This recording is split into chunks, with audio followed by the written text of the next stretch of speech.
আসসালামু আলাইকুম। আশা করি সবাই ভালো আছেন। যারা বিদেশে আসতে চাচ্ছেন তাদের জন্য এই কথাগুলো বলতেছি আর কি।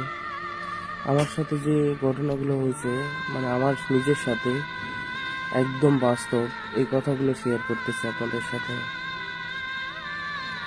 অনেক চেষ্টা করার পরে প্রথমে ভাবছিলাম যে সিঙ্গাপুর যাব, সিঙ্গাপুরে হলো না। ভাবছিলাম মালয়েশিয়ায় যাব, মালয়েশিয়া হলো না, ভিসা বন্ধ, এই সমস্যা এই সমস্যা। 4বার মেডিকেল করছিলাম মালয়েশিয়ার জন্য।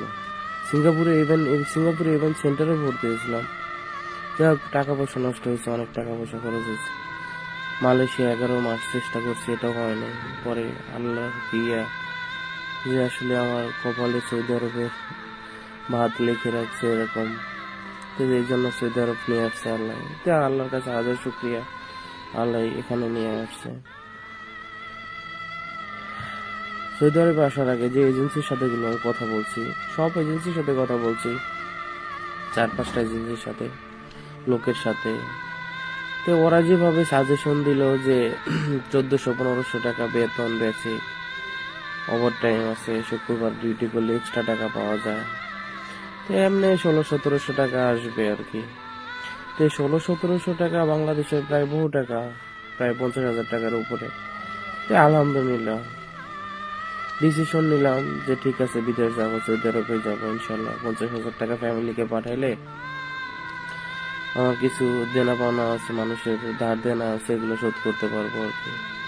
আমি এত বড় হতভাগ্য যে আমি বিদেশে আসার সময় আমার ফ্যামিলির কাছ থেকে বিদায় নিতে পারিনি। বাপ মা, ভাই বোন, আমার ওয়াইফ, 2টা বাচ্চা ছোট ছোট।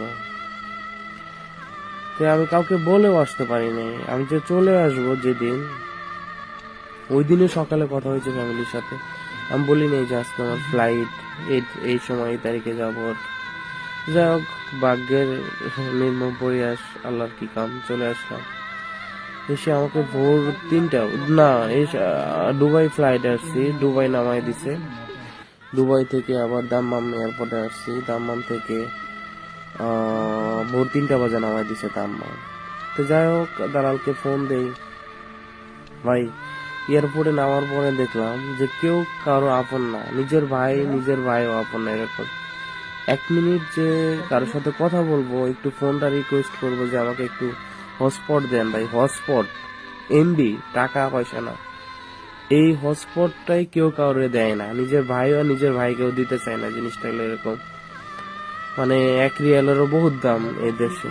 যাই হোক, অনেক রিকোয়েস্ট করার পরে, অনেক কষ্ট করার পরে ভোর 3টা বাজে নামাই দিছে। এদিকে না খাওয়া, 7টা 8টা 9টা 10টা বাজে যায়। দালালকে ফোন দেয়, ফোন ধরে না।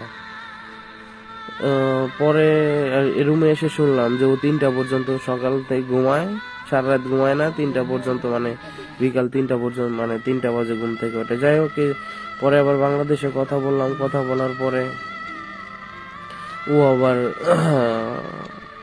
দালালের সাথে কথা বললো। তারপরে 11টা না 12টার দিক দিয়ে ফোন রিসিভ করলো, আমার সাথে কথা হলো। এদিকে আমি ক্ষুধায় কিরকম, মানে আমার হাতে টাকা নাই যে একটা কিছু কিনে খাবো এরকম। বাংলাদেশ থেকে আমি ওষুধও নিয়ে আসতে পারি নাই, মানে আমি যে ঠিক মতো শপিং করে নিয়ে আসবো, হাতে টাকা পয়সা মানে খরচ করার মতো একটা টাকাও ছিল না আমার কাছে। কি অবস্থায় আসছে একমাত্র আল্লাহ জানে। তো যাই হোক, এই ভিডিওটা অনেক বড় হইতেছে। নেক্সটে এই ভিডিওর, মানে এখন যেভাবে কথাগুলো এখানে স্টপ করে দিতেছি, আবার ওই ইয়ের থেকে শুরু করব ইনশাল্লাহ।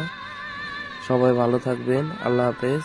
আবার নতুন ভিডিও এখান থেকে শুরু করব, আমার সাথে যা যা হয়েছে।